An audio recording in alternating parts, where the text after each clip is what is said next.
என் கண்ணில் ஈரம் வந்தால் என் நெஞ்சில் பாரம் வந்தால் சாய்வேனேயும் தோளிலே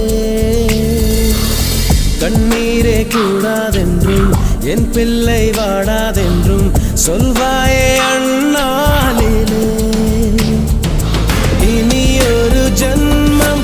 எடுத்து வந்தாலும் உன் மகனாகும் வரம் தருவாய்